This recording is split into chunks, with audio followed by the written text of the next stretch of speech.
Good morning, dear students. Myself, Savan Lobo, and I am going to explain you Chapter 5 Separation of Substances, Part 3. Topics covered are mixture of solid in liquids, separation of insoluble solids from mixture, next loading, next mixture of liquids in liquids. Here there are two topics to cover. When two liquids are miscible, next is when two liquids are immiscible. And last topic is uses of more than one method of separation. Children, now I am going to explain you about loading. But before that I will explain that this insoluble particles in a liquid are very fine. So you can see that this muddy water, the particles of mud are very fine. So we cannot remove it by the process of decantation. So now we will remove this muddy water by the process of loading. So now I will explain you this process. It is a method used for faster sedimentation of finer impurities. So children, here you can see there is a alum. So we have to tie it with a thread and put it in the water. So what will happen? This will help to settle all the impurities down very quickly. So in the next picture you can see, children, that all the mud has settled down and clear water is on the top. So what we will see, that loading makes solid particles heavy so that they settle at the bottom of a mixture. So what you can see, children, that all the solid particles are settled down at the bottom and we are getting here clear water. Here we are getting it because of the alum. Children, you might have seen that in your house sometimes you get muddy water in a taps. So you will see that to clean water in a short time, a crystalline piece of alum is moved along the surface of a muddy water. So children, sometimes what happens that in your house from your tap you get muddy water. So what you will see that your mother sometimes uses this alum. It is a white color crystalline piece of alum and your mother will move it in the water. So what will happen? You will get a clear water. Means all the impurities of mud will settle down and you will get a clear water. So children, later what we can see? We can see that some alum gets dissolved in the water and its particles get attached to dust particles and makes them heavy. So children, what we can see? We can see that the alum is getting dissolved in the water and it is making the particles attached to the dust particles and it is making them heavy. So we can see that these heavy particles then settle down faster, resulting in early sedimentation. So children, in this picture you can see what is happening. The particles are getting heavier and it is getting settled down. So here we can see the process of sedimentation. Sedimentation means the impurities get settled down. So children, here I am going to explain you one more example of loading. Rain is a very good example of loading by natural mean. So children, here you can see that rain is a good example of loading by natural mean. Raindrop falls bringing down the dust particles from air and leaving the air clean. So in this picture, children, you can see that the raindrops is falling down and you can see in the sky, children, what happens, that before rain what happens, the cloud is black. Why? Because it is collecting all the dust particles from the air. And then what happens, that after the rain you can see that the air is clean, means the clouds all are clean. So the raindrops attach themselves to the dust particles and suspend in the air. So what you can see, children, that the raindrops is attaching the dust particles, suspend in the air, and then it makes them heavy and bring them down to the ground. So then what happens, the raindrops come down to the ground in the form of rain and then you can see that the clouds is clear. So children, now I am going to explain you the definition of loading.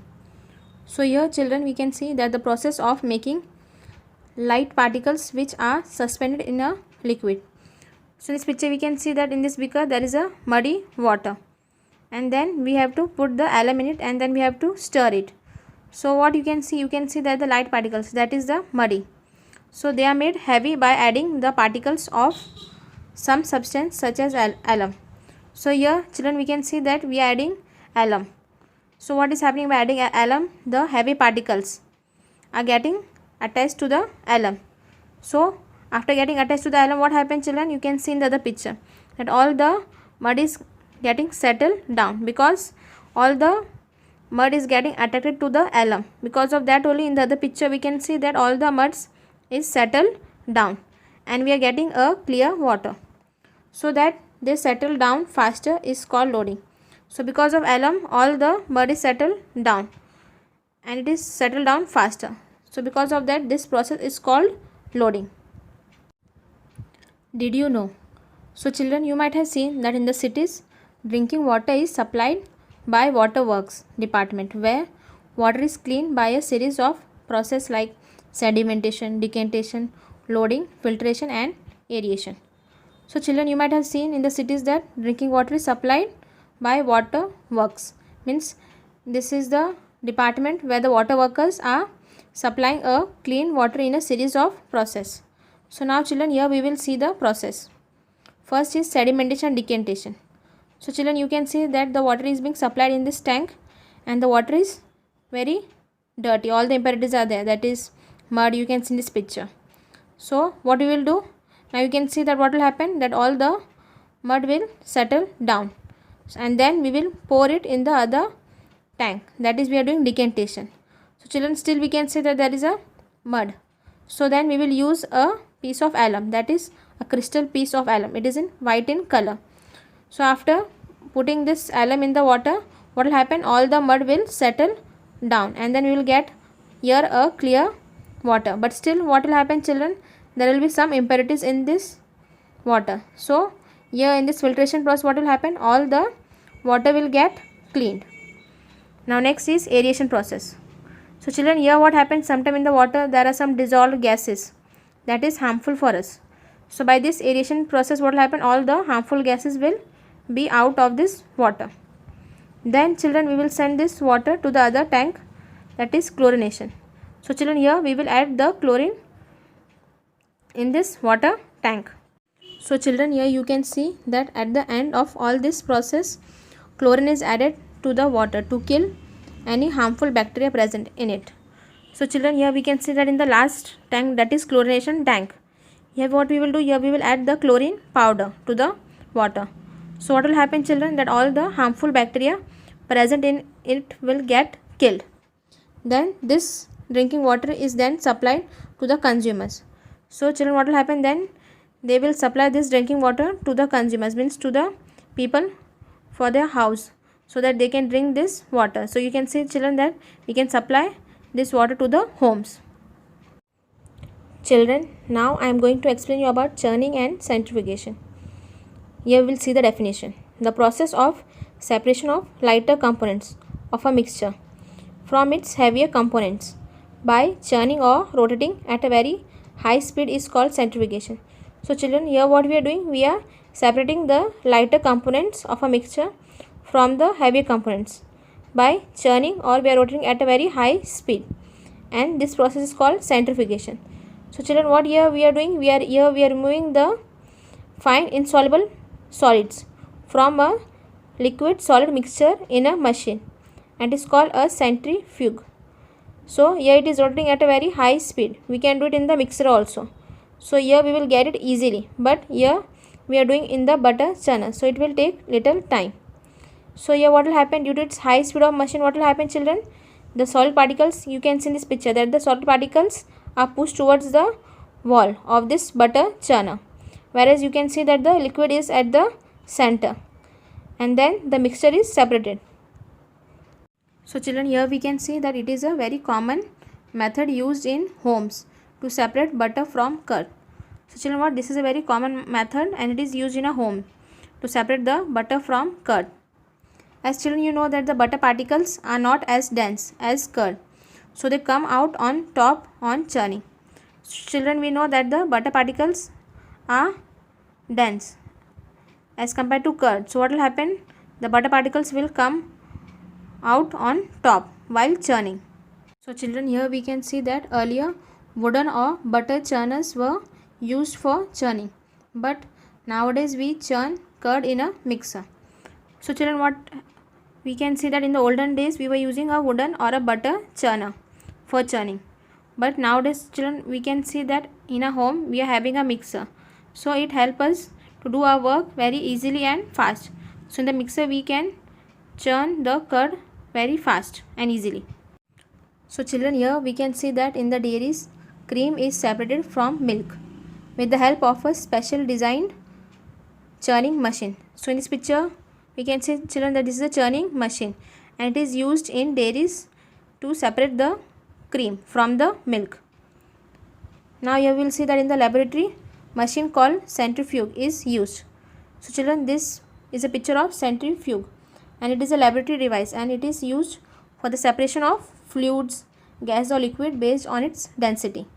So children, here we can see that the separation is achieved by spinning a vessel and is containing a material at a very high speed. So here what will happen, that centrifugal, it will push the heavier particles outside the in the tube and it will rotate at a very high speed and then we will get the liquid which we want. Children, now I am going to explain you about the mixture of liquids and liquids. So children, here we can see that when two or more liquids are mixed with each other, we obtain two types of mixture, that is miscible and immiscible liquids. So children, here you can see that when we are taking two or more liquids and when we are mixing it with each other, so what will happen, we will obtain two types of mixture, that is miscible liquid or immiscible liquid. So children, now here we will see an example of miscible liquid. So here that when two liquids are miscible, so children, what will happen, this means that liquid immediately mixes with each other and cannot be seen as a separate layer within the mixture. So children, here we will see an example. This is a beaker and it is filled with water, and when we are putting the drops of the ink in the water, what will happen children, the liquid, that is the ink, it immediately mixes with the water and you cannot see any separate layer within the mixture because the color of the ink is blue and it is got mixed with the water and the water is also blue in color. So here children, you can't see any separate layer within this mixture, so it is a miscible liquid. So here we can see that ink in water is a miscible liquid. So children, here we will see the example of miscible liquid. For example, ink in water and honey in water. So here we will see the example of ink in water. You can see in the picture, this is the example of ink in water and another example is honey in water. So the mixture of miscible liquids can be separated by distillation process. So children, here we can see that the mixture of miscible liquid can be separated by distillation process. So children, here now I am going to explain you the distillation process. It is a method to obtain pure liquid from a solution. So children, here by this process we will get a pure liquid from a solution. So the basic principle is similar to evaporation. So children, here we can see that when we are heating it, so what is going on here, it is a basic principle to evaporation because here it is getting evaporated. That's why distillation is similar to evaporation. So children, here we will see that unlike evaporation, in this method the liquid is not lost in the air, but it is recovered by collecting its vapors and cooling them down. So children, here in this picture you can see that when we are heating the mixture of liquid, so what is happening, here it is not getting lost in the air, but you can see here children that the pure liquid is getting collected in the other beaker and it's collected in the form of vapors and then it is getting cooled down and here we are getting the pure liquid. So children, here we can see that the process of conversion of vapors of a substance into its liquid state is called condensation. So children, here we can see in this picture that the process of conversion of vapors. So when the liquid was getting heated, we were getting vapors, and when on cooling down the vapors, that is the substance, into a liquid state, and this process was called condensation. So the process of distillation involves both evaporation and condensation. So children, here we can see that when on heating the liquid, we were doing the process of evaporation, and when we were cooling it, this was the process of condensation. So in distillation we are doing both the evaporation and the condensation process. So children, here now I am going to explain you that when two liquids are immiscible, This means that two liquids do not mix and can be seen as a separate layer. So children, here we are going to see that when you are mixing the two liquids, we can see the separate layer. So children, now here we will see an example. For example, when oil and water are mixed and vigorously stirred, they do not mix. So children, here we will see that when we are taking a mixture of both oil and water, so what is happening? After stirring it also, it is not getting mixed.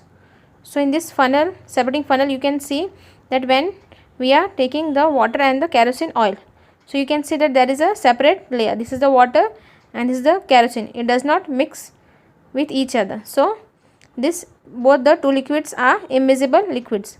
It means that is not mixing with each other. So children, here we will see that after sometimes the oil separates and floats as a layer on the top of the water. So children, here we will see that after stirring this two immiscible liquids in the separating funnel, what we are seeing that the water is down and the oil is separate. So it is floating on the water. So children, here we can see the separation of two immiscible liquids can be done by the process of decantation by using a device called separating funnel. So children, here we can see that this is a separating funnel. This is the stopper to stop the liquid from falling down. Here there is a heavy liquid and this one is a lighter liquid.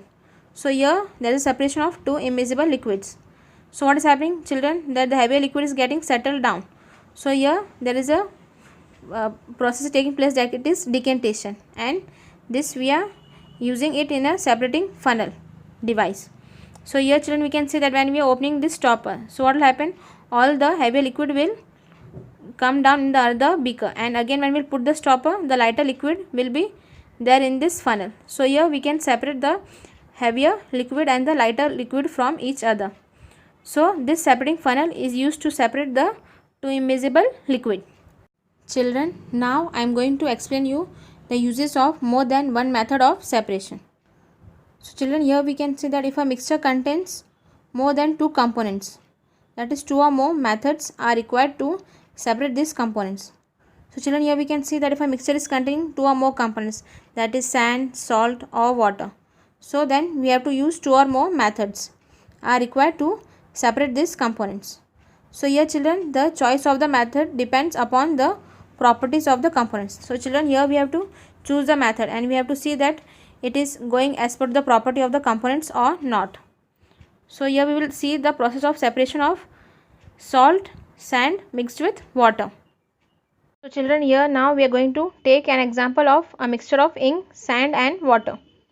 So for example, from a mixture of sand, ink and water, we can first separate sand by the process of filtration.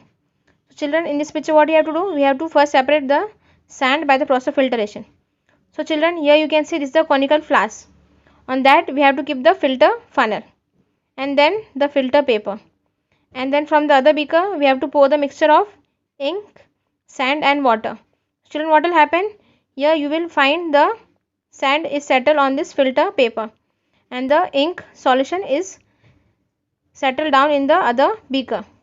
So you can see that we are then left with a mixture of ink and water which can be separated by distillation. So children, now what we are left with the ink solution, that is the mixture of ink and water, and we can separate it by the process of distillation.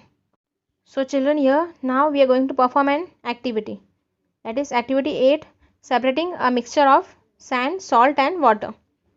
So here we have to take a mixture of sand, salt and water in a beaker.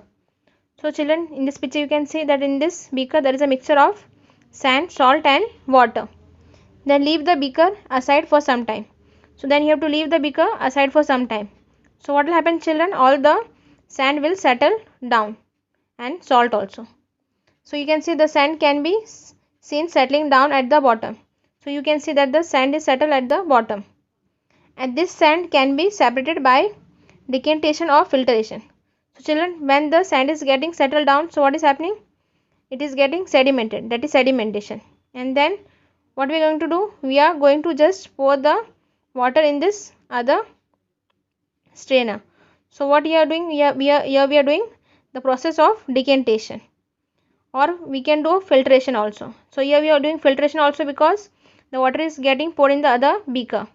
So here we are getting the water in the other beaker. So here we are filtering the sand from the salt dissolved in the water. So here we will get, children, the salt water. So children, here you can see the decanted water still contains the salt. So to separate salt and water from the decanted liquid, transfer the liquid into a kettle and close its lid. So children, now what we will do, the decanted water, it is still containing the salt. So now what we have to separate the salt and the water. So now what we will do, children, we will transfer this water into a kettle. You can see that this is a kettle. So we will transfer the liquid into the kettle and we will close the lid. So this is the lid and we have to close the lid of the kettle. So children, here we have to heat the kettle for some time. Then you will notice that the steam is coming out from the spout of the kettle. So children, here you can see that you have to heat the kettle for the some times. Then children, what you will notice? You will notice that from the spout, this is the spout and the steam is coming out of the spout. And then children, you can see that you have to take a metal plate with some ice on it. So in this picture you can see, children, this is a metal plate. A person is holding the metal plate and you have to keep ice on this metal plate. Hold the plate above the spout or the kettle as shown in the figure. So children, then you have to hold the plate above the spout. This is the spout and you have to hold the plate on this spout as shown in the figure. So when the steam comes in contact with the metal plate cooled with the ice, so it condenses and forms the liquid water. So children, here you can see that when the steam is coming in contact with the metal plate, this is the steam and it is coming in contact with the metal plate, so that it is cooled with the ice, and you can see that there is ice, so the water is getting cooled and is getting condensed and it is getting collected in the form of the liquid, that is water, and this water is cold. So children, here you can see the water drops falling from the plate are due to the condensation of the steam. So children, you can see that the water that is falling down from the plate, it is due to the condensation of the steam. After all the water has evaporated, salt is left behind in the kettle, which can be collected separately.